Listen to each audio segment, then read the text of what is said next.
অদ্ভুত স্যার, এই মাসে 120 জনের বিয়ে, একই মাসে এতজনের বিয়ে। হ্যাঁ পঙ্কজ,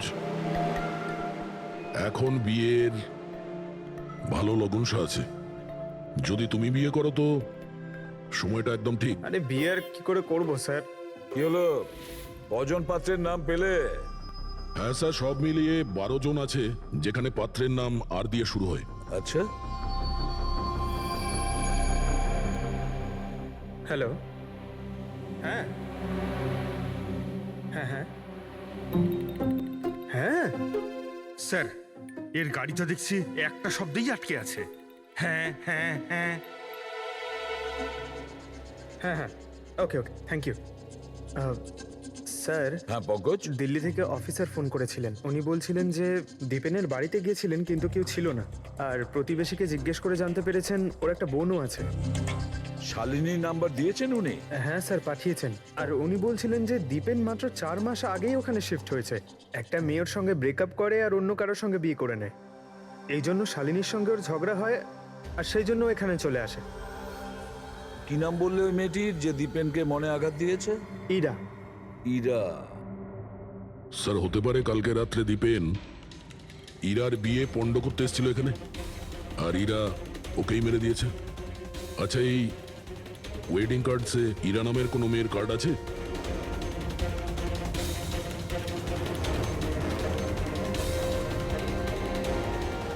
হ্যাঁ স্যার,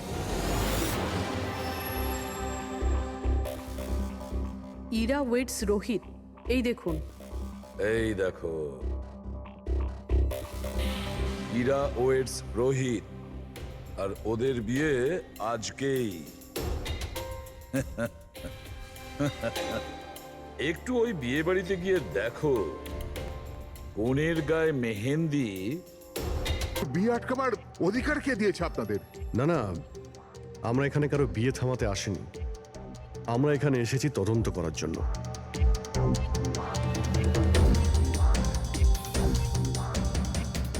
কিন্তু স্যার, আপনাদের এই তদন্ত আমার বোনের বিয়ের পরেও তো করতে পারেন। যত তাড়া আছে আপনাদের এই বিয়েটা করানোর জন্য, তার থেকে বেশি তাড়া আছে আমাদের খুনিকে ধরার জন্য।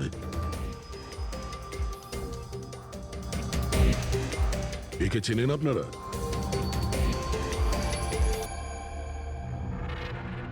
এটা তো দীপেন। মানে চেনেন কি করে? স্যার, অ্যাকচুয়ালি ওই দীপেন আমার বোনকে ভালোবাসতো, কিন্তু কিছুদিন আগে ওদের ব্রেকআপ হয়ে যায়। আমি বলেছিলাম না যে চলো ফিরে যাই, কিন্তু আমার কথা শুনছে না কে? দেখো, এবার সিআইডিও চলে এসেছে। জানি না কি কুক্ষণে এদের সঙ্গে আমরা সম্বন্ধ তৈরি করেছি। দেখুন, দীপেনের ঘাড়ে আমরা কিছু মেহেন্দির চিহ্ন দেখতে পেয়েছি, আর আমাদের সন্দেহ যে সেই চিহ্ন ইরার হাত থেকে এসেছে।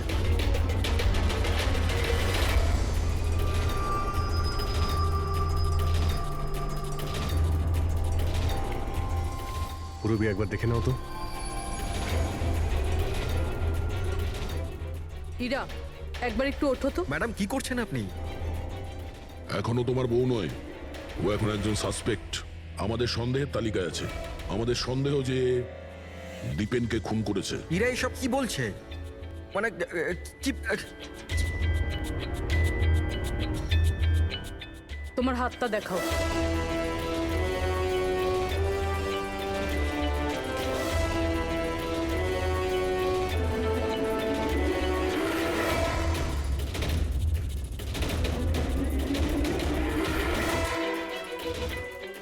স্যার, এর মেহেন্দি তো একদম ঠিক আছে। আরে তাহলে দীপেনের গলায় যে মেহেন্দির দাগ ছিল, সেটা কার হাতের ছিল? পুরবি, তুমি ওর ঘোমটাটা একবার তোলো। স্যার,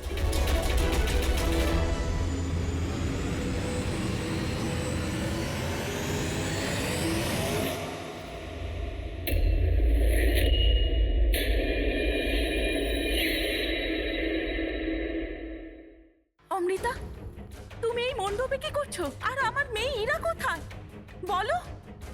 অমৃতা? এ কে? এ আমার মেয়ের বন্ধু হয়। ও, মণ্ডপ থেকে তাহলে কোণে উধাও। আর কোনের জায়গাতে তার বান্ধবী বিয়ে করছে? এসব কি হচ্ছে এখানে? হ্যাঁ, স্যার ওই আসলে কাল রাতে আরে ফ্লার্ট কে করছে রে ভাই? আমি তো তোমার প্রশংসা করছি। আচ্ছা তাই নাকি? প্রশংসা করছো? হ্যাঁ, তুমিও না, একদম পাল্টাবে না।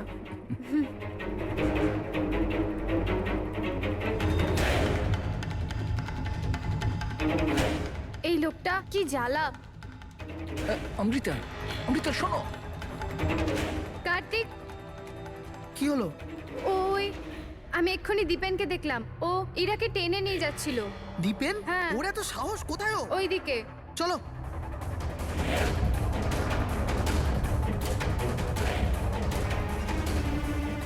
কোথায় গেল এরা দুজন? কি জানি।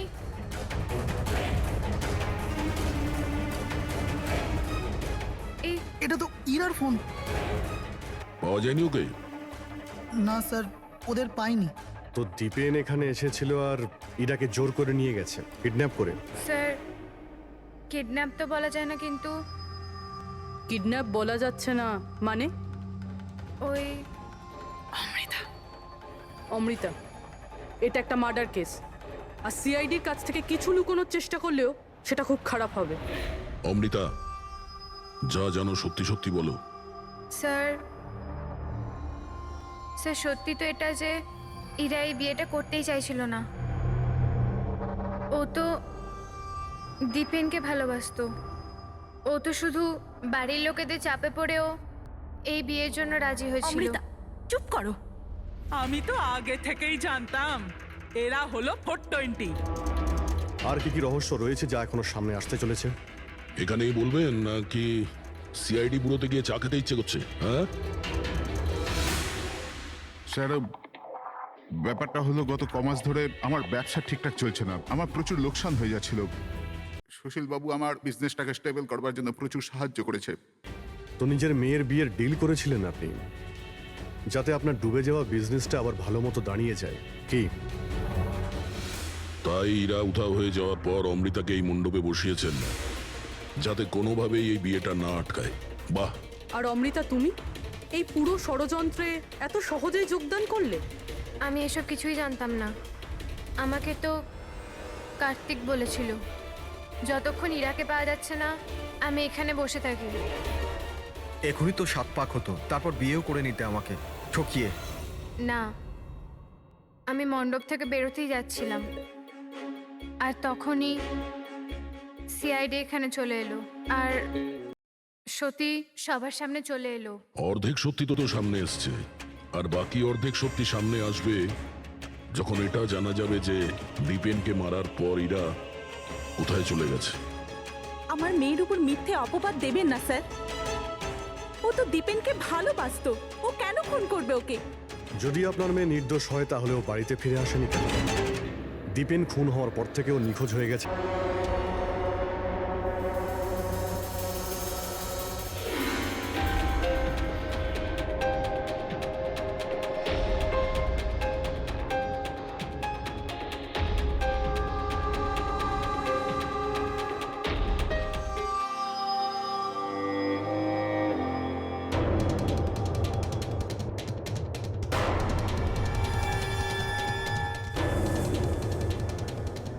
তালা?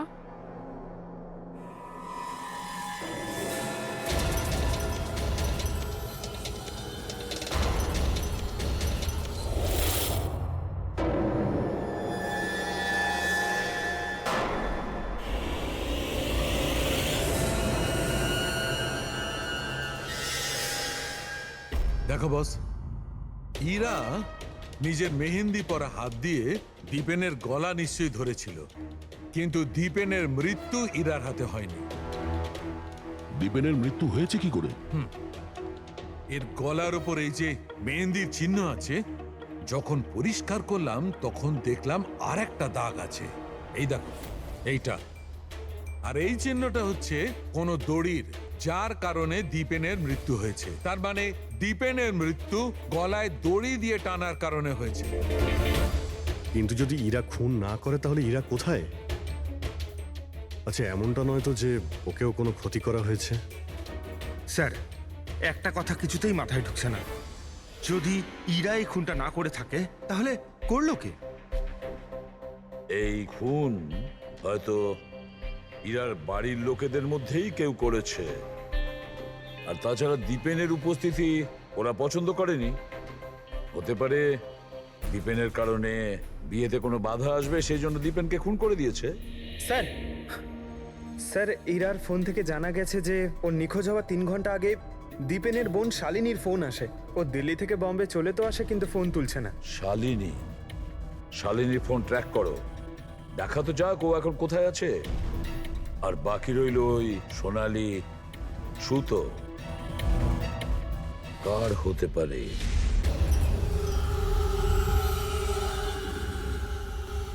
আমাকে আপনারা বলবেন এসবের মানেটা কি? আর আপনারা এই মেহেন্দি অনুষ্ঠানের জামা কাপড়গুলো এনেছেন কেন? দেখুন, আমরা কিছু সোনালি সুতো পেয়েছি ক্রাইম সিন থেকে। আর ওই সোনালি রঙের সুতো যার কাপড়ের সঙ্গে ম্যাচ হয়ে যাবে, খুনি সেই। ইরাকে সন্দেহ করছিলেন, কি ওই সন্দেহ দূর হয়ে গেছে? হ্যাঁ, আপাতত তো ধরে নিন যে ওই সন্দেহটা দূর হয়ে গেছে, কারণ দীপেনের মৃত্যু দড়ি দিয়ে শ্বাসরোধ করে হয়েছে, ওই মেহেন্দি লাগানো হাতে নয়। তার মানে আপনাদের এটা মনে হচ্ছে যে খুনি আমাদের মধ্যে থেকে কেউ কেউ বোধহয় করেছে? কারেক্ট। এখন শুধু সেটাই দেখতে হবে যে ওই সোনালি রঙের সুতো কার কাপড়ের সঙ্গে ম্যাচ করে। আশ্চর্য, রেশমের ছোট ছোট টুকরো থেকে আপনারা এত বড় একটা সিদ্ধান্ত নেবেন। জানি না ওই টুকরোটা ম্যাচ করবে কিনা। অদ্ভুত কথা তো আপনি বলছেন রাজনবাবু। আপনার হঠাৎ খুব অসুবিধা হচ্ছে? উল্টে আপনার খুশি হওয়ার কথা যে আমরা আপনার মেয়েকে এবারে সন্দেহ করিনি।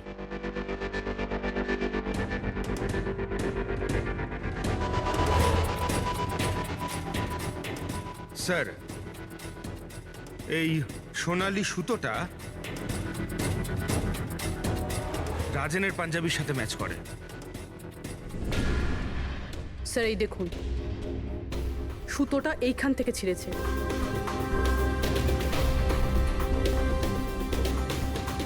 আমি বলছি আপনাদের, ওই রাতে আমি দেখেছিলাম দীপেন আর ইরাকে একসাথে। তুমি কেন বুঝতে পারছো না? আমি তোমাকে ছেড়ে বাঁচতে পারবো না, আমি বাঁচতে। আর তুমি আমাকে ছাড়া অন্য কাউকে কি করে বিয়ে করছো? যখন আমি নিচে পৌঁছলাম তো ওরা দুজন চলে গিয়েছিল, আর দীপেনের ঠিকানা ইরার পুরনো চিঠি থেকে আমি পেলাম। তারপরে আমরা ওর পুরনো বাড়িতে গেলাম।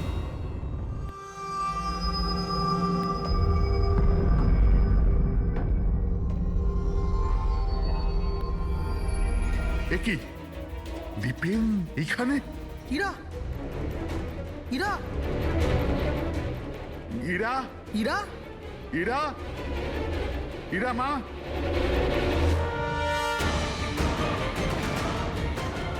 বাবা, এই দেখো, দীপেন ওর ফোনে ওর মৃত্যুর কারণ লিখেছে। কি লিখেছে এখানে? ইরা কে ছাড়া না আমার জীবনের কোনো মানে আছে না লক্ষ্য। এরা আমার যদি না হয় কারোর হবে না। বিদায়। ও যদি আমার না হয় তাহলে কারোরই হবে না। আচ্ছা, এমনটা নয় তো যে দীপেন মারা যাওয়ার আগে ইরাকে কোনো ক্ষতি করে দিয়েছে?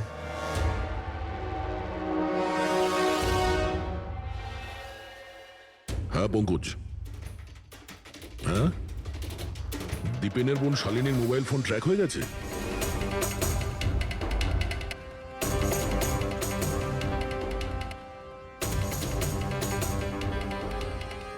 শালিনীর মোবাইল ফোনের নেটওয়ার্ক অনুযায়ী ও তো সকালেই এসে গেছে এখানে।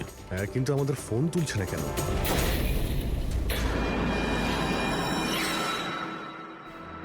ব্লাস্ট! শালিনী, শালিনী, শালিনী, শালিনী, শালিনী, শালিনী!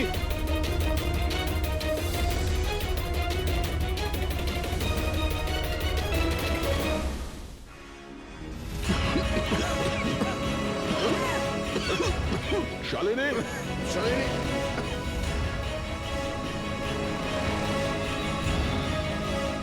শালিনী, শালিনী!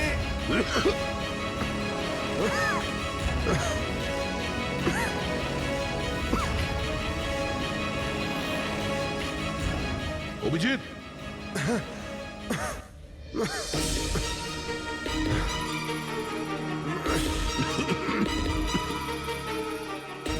অভিজিৎ সাবধানে। কে ওখানে?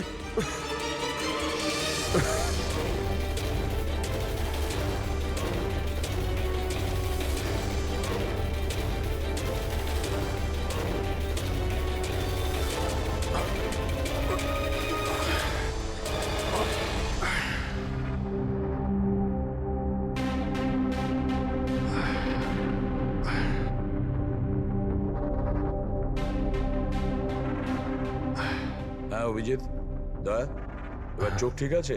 হ্যাঁ স্যার, ঠিক আছে। এটা তো ভালো হয়েছে স্যার, আমরা ওই বিষাক্ত গ্যাসে বেশিক্ষণ থাকিনি।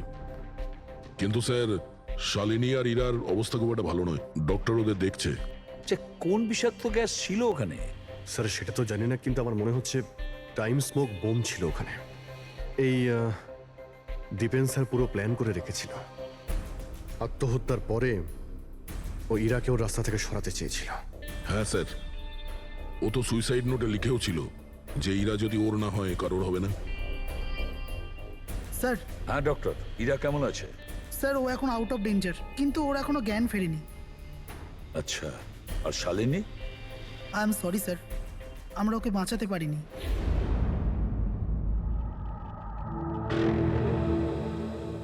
স্যার স্যার এই দীপেন শুধু নিজের প্রাণ নেয়নি, বরং বরং ওর বোনের মৃত্যুরও কারণ হয়েছে। সেটাই তো। হ্যাঁ শালুকে বলো। আচ্ছা ঠিক আছে, আমরা আসছি। কি হচ্ছে স্যার? শালুকে বলছিল দীপেন আত্মহত্যা করেনি।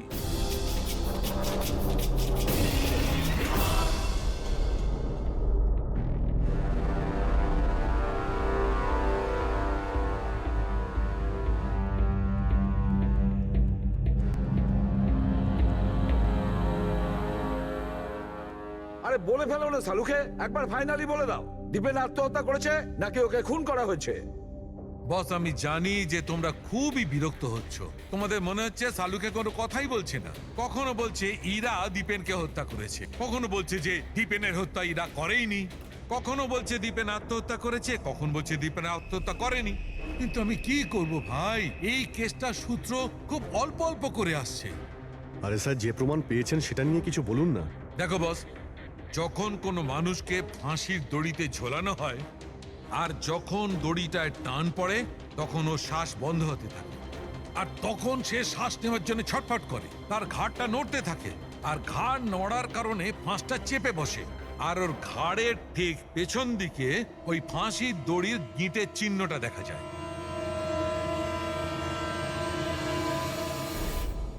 হ্যাঁ স্যার, দাগ তো আছে।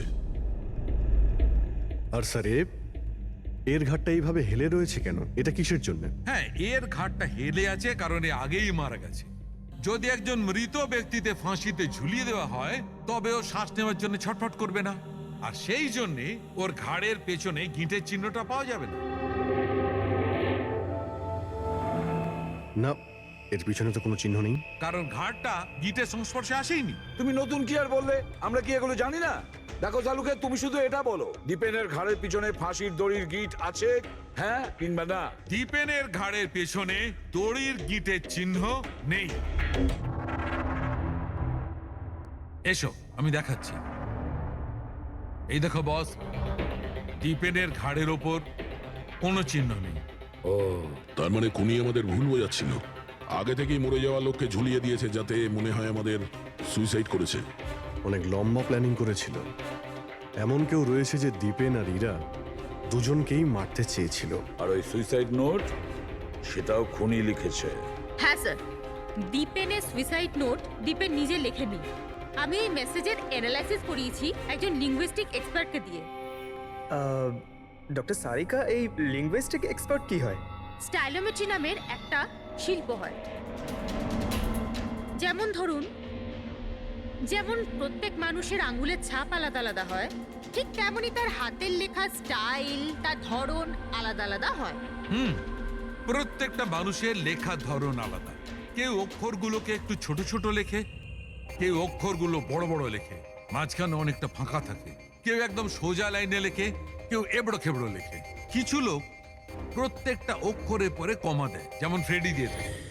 সবার লেখার ধরন আলাদা আলাদা। এক্সপার্ট এগুলোও বলতে পারেন? শুধু এটুকুই নয়, এক্সপার্ট এটাও বলতে পারে যে টাইপ করেছে সে নারী না পুরুষ। তাহলে সারিকা, ওই সুইসাইড নোট দীপেন লিখেছে কি না? না স্যার, আমি দীপেন আর ইরা দুজনের ফোনসে চেক করেছি, তো আমি একজনের সম্পর্কে জানতে পেরেছি যার লেখার ধরন এক্স্যাক্টলি সুইসাইড নোটের সঙ্গে ম্যাচ করছে। এই যে সেই মেসেজ, এই মেসেজেও সুইসাইড নোটের মতো প্রত্যেকটা সেন্টেন্সের মাঝে 3টে ডট আছে। প্রত্যেকটা সেন্টেন্স শর্ট আর ক্রিস্প, আর প্রত্যেকটা মেসেজ হয় গুড বাই না হলে বিদায় লিখে শেষ করা হয়েছে। যেভাবে ওই সুইসাইড মেসেজে বিদায় লেখা হয়েছিল, এখানে গুড বাই লেখা হয়েছে। আচ্ছা, তার মানে হলো আমরা সেই খুনিকে খুঁজে পেয়েছি।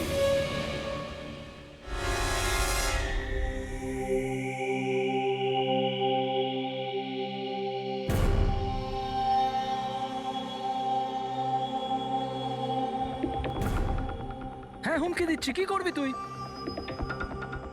সিআইডির সামনে কাউকে হুমকি দেওয়া ভালো কথা নয়। কিন্তু আমি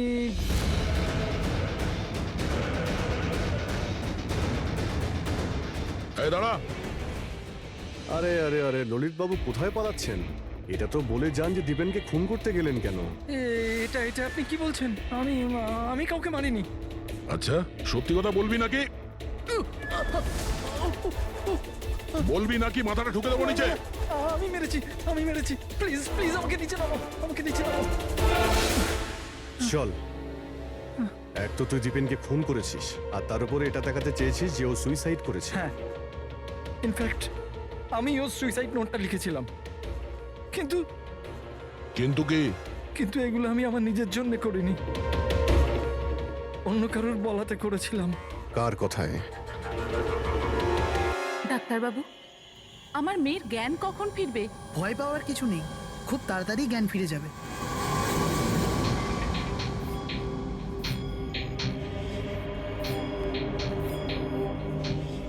ললিত,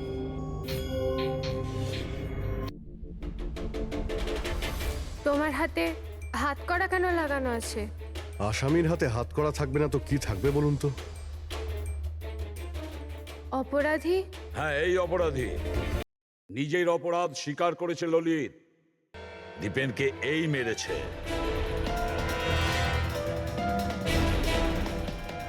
ললিত, এনারা সবাই কি বলছেন, আর তুমি কেন করলে এইসব? দেখলেন স্যার, অবাক হওয়ার কি সুন্দর অ্যাক্টিং করছে এরা। যেখানে সত্যি এটাই যে ললিতকে খুন করতে বলার আসল অপরাধী এখানে এই রুমে উপস্থিত আছে। হ্যাঁ, এটা আপনি কি বলছেন? এখানে আমার মেয়ে জীবন মৃত্যুর সঙ্গে লড়াই করছে, আর আপনি উল্টে আমাদেরই দোষী করছেন। না, এই জীবন আর মৃত্যুর মাঝখানে ঝুলছে না, এ সত্যি আর মিথ্যের মধ্যে ঝুলছে। ও জ্ঞান হারায়নি, সব ড্রামা করছে। কি?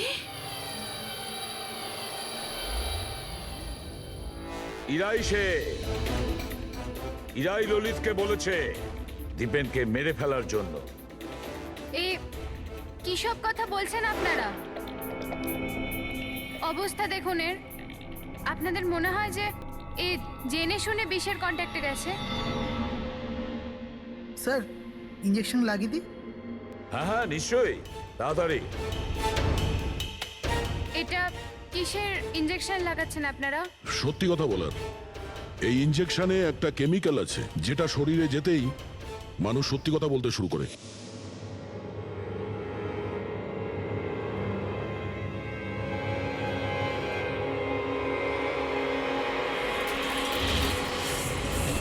না, শুনুন। ইরা, ইরা, আরে রে কোথায় যাচ্ছ? দাঁড়াও। ইরা থামো, ইরা।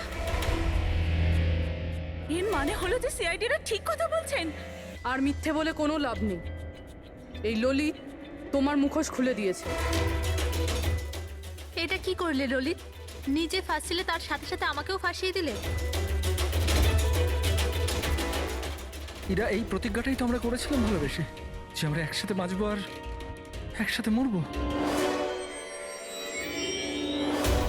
কি তোমরা দুজন একে অপরকে ভালোবাসো? এসব কবে? ইরা, তুই তো দীপেনকে ভালোবাসিস। হ্যাঁ, ও চাইতো, কিন্তু হঠাৎ করে ললিতকে ভালোবেসে ফেলে, আর এই সব কিছু করেছে ও নিজের বিয়ে ভাঙার জন্য। কিন্তু ভাগ্যক্রমে ইরার কাছে শালিনীর কল আসে যে দীপেন ইরার বিয়ে আটকাতে এসছে। আর ইরা খুব বড় প্ল্যান করেছিল। দীপেনের কাঁধে বন্দুক রেখে ও গুলি চালাতে চেয়েছিল। আর আমরা ভেবেছিলাম যে প্রথমে আমরা দীপেনকে মেরে দেবো।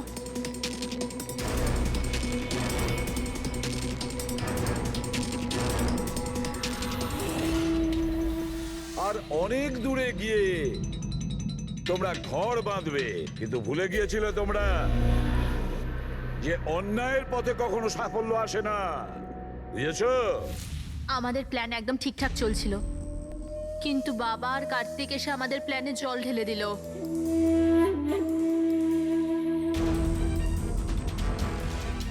আর তারপর আমাদের একটা নতুন প্ল্যান বানাতে হলো।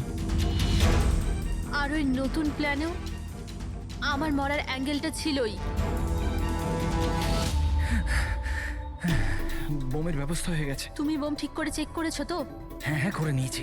কিছুক্ষণের মধ্যে বোম ফেটে যাবে। আর লাশের বন্দোবস্ত করেছো? হ্যাঁ, অসুবিধা ছিল, কিন্তু কিছু টাকা দিয়ে ওই লাশটাও পেয়ে গেছি। ব্যাস, তাহলে হয়ে গেছে কাজ। আমি লাশকে আবার নিজের জামা কাপড় পরিয়ে দেবো, আর যখনই বোম ফাটবে তখন সবার মনে হবে যে দীপেনের সাথে সাথে আমিও মরে গেছি। আচ্ছা, আমি বোমটা চেক করেছি। ওকে,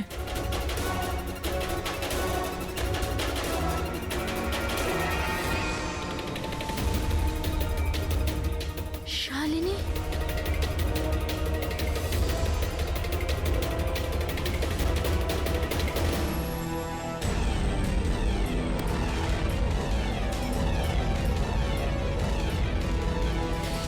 আর সেই কারণে তুমি শালিনীকে মেরে ফেলেছো।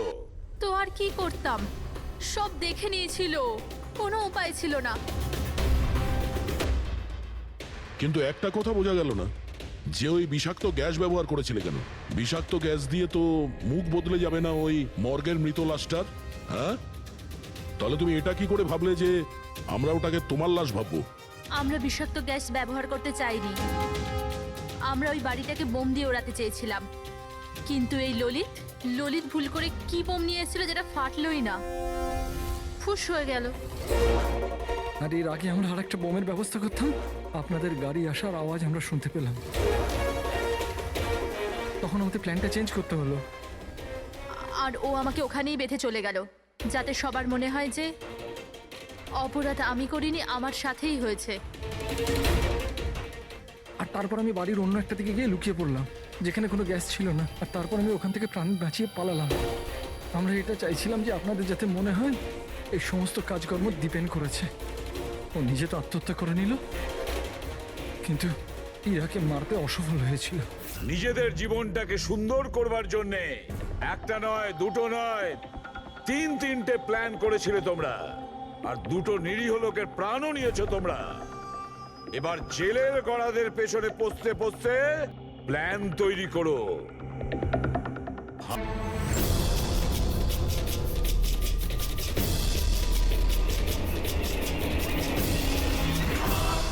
কার্তিক বাবা, তোমার বোনের বিয়ের প্রস্তুতি চলছে, কোনো বিষয় কোনো ধরনের যেন খামতি না থাকে। আরে তুমি কোনো টেনশন নিও না, আমি আছি তো, করে নেব।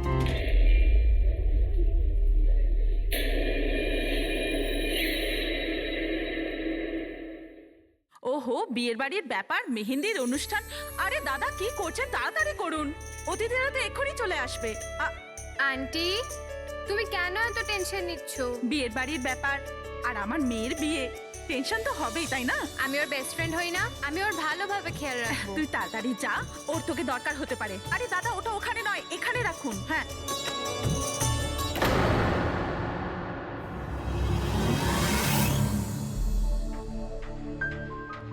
ইরা, কোথায় হারিয়ে গেছিস? হ্যাঁ, চল, অনেক কাজ বাকি।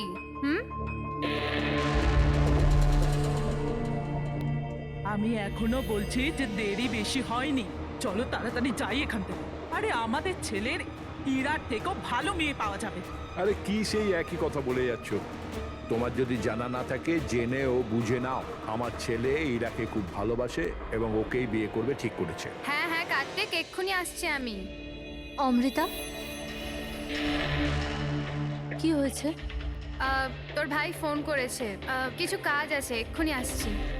আর শোন, আজ মেহেন্দি তোর মুখে না একটু স্মাইল রাখ। হুম।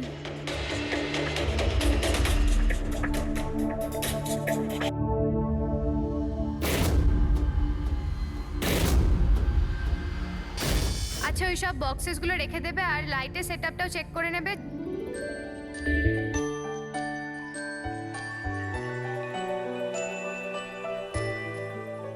কি ব্যাপার? হ্যাঁ, খুব সুন্দর লাগছে আজকে। এরকম নয় তো যে বর এসে তোমাকেই না চেয়ে বসে। Very funny Lalit.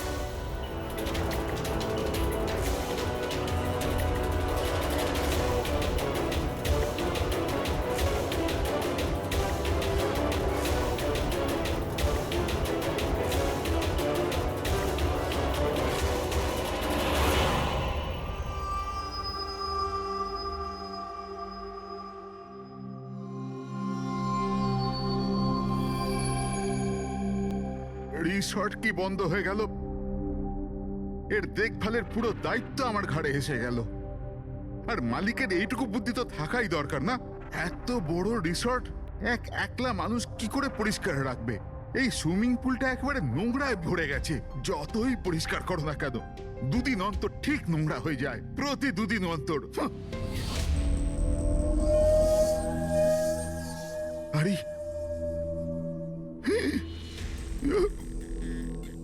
আরে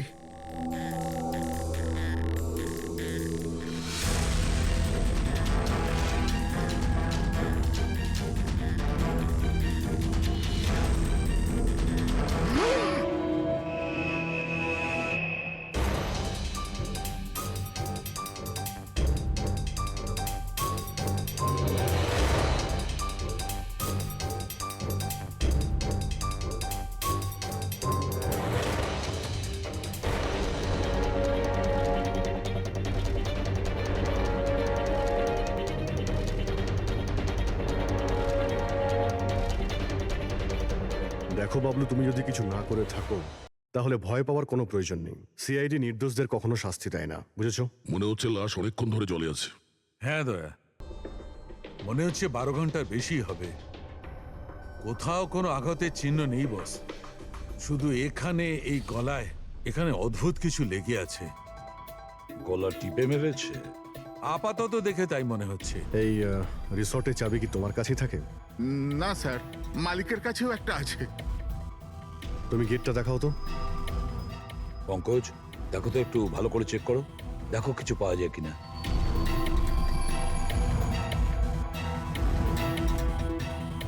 উল্টে দাও, উল্টে।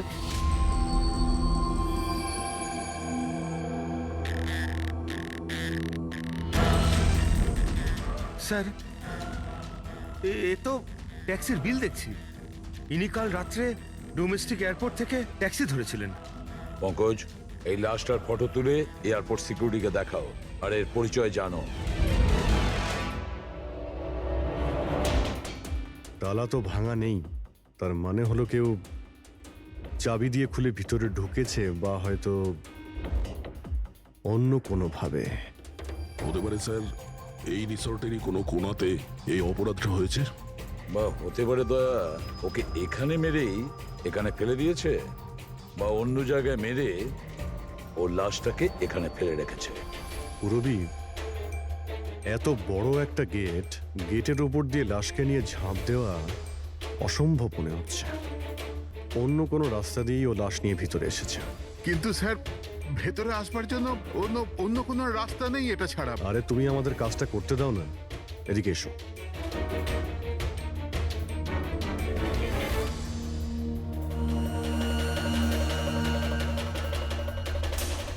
এই দেখো পুরবী, এখানে দেওয়াল ভাঙা রয়েছে, নিশ্চয়ই এখান দিয়ে এসেছিল এই খুনি।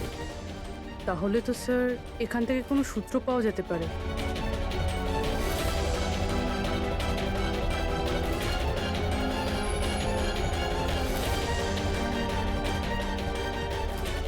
এই হলো প্রমাণ, এই সোনালী সুতো।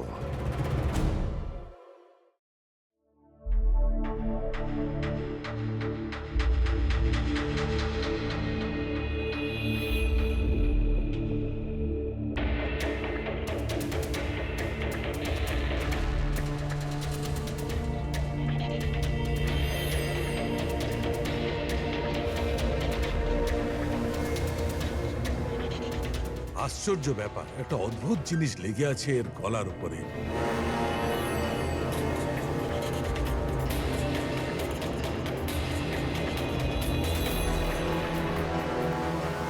ও, কি হয়েছে স্যার? একটু শুঁকে দেখো এটা। মেহেন্দি? মেহেন্দি সারিকা, এর গলার উপর মেহেন্দির দাগ। সারিকা, এর মৃত্যু হয়েছে গলা টেপার কারণে। গলায় আছে মেহেন্দির চিহ্ন।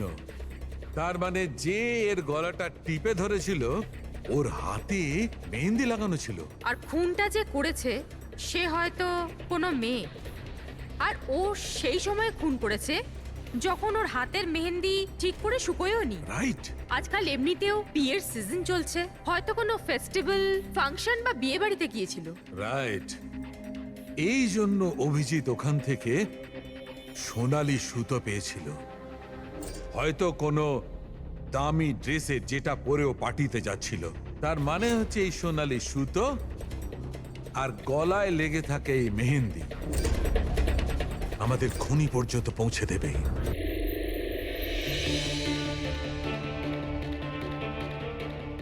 স্যার, এ হলো প্রীতি, শহরের খুব নামকরা মেহেন্দি এক্সপার্ট।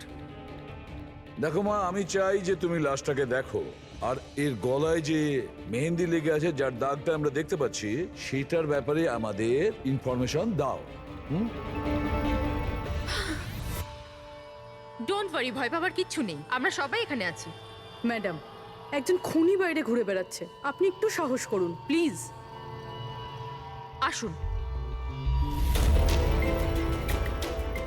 আমার মনে হচ্ছে কোনো মেহেন্দি পরা হাত এর গলাটা টিপেছিল। ভালো করে দেখুন একটু। আর কিছু মেহেন্দি ভিকটিমের চুলেও লেগে রয়েছে, মাথার পেছন দিকে। মেহেন্দির টেক্সচার খারাপ হয়ে গেছে, কিন্তু এটা মনে হচ্ছে যে এই মেহেন্দিটা হাত দিয়ে লাগানো হয়েছে। হাত দিয়ে?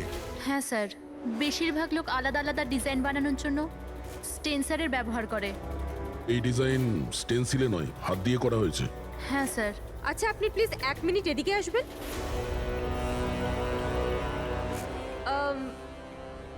আপনি এই মেহেন্দি সম্পর্কে আর কিছু বলতে পারবেন? মানে এটা কোন কোম্পানির, কতটা পুরনো, কোথা থেকে এসেছে, এনিথিং যা জানেন।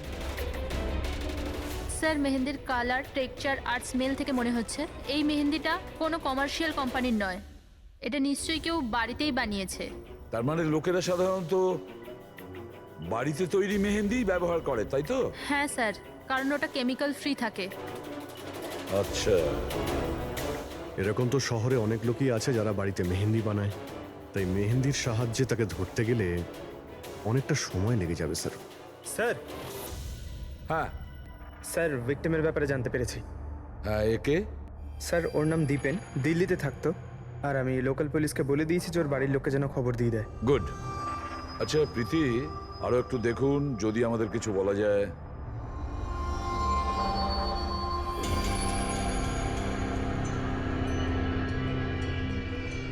এক মিনিট স্যার। স্যার, মেহেন্দির ডিজাইন থেকে আর একটা কথা বোঝা যাচ্ছে। সেটা কি? স্যার, ওই মেয়েটার ব্যাপারে, যার মেহেন্দি এর ঘাড়ে লেগেছে, ওই মেয়েটার বিয়ে এমন একটা ছেলের সাথে হচ্ছিল যার নাম আর দিয়ে শুরু হয়। আর লেটার দিয়ে শুরু? সেটা কিভাবে জানা গেল? বেশিরভাগ নতুন বউ যখন মেহেন্দি লাগায় তো নিজের স্বামীর ইনিশিয়াল লেটার হাতে লেখায়। তো স্যার, এটা সেই ইনিশিয়াল লেটার। হ্যাঁ বস, উল্টো আর লেখা আছে। আর তাহলে আমাদের খোঁজ নিতে হবে এই সপ্তাহে এই শহরে কটা বিয়ে হয়েছে আর কটা বিয়ে হতে চলেছে যেখানে পাত্রের নাম আর দিয়ে শুরু।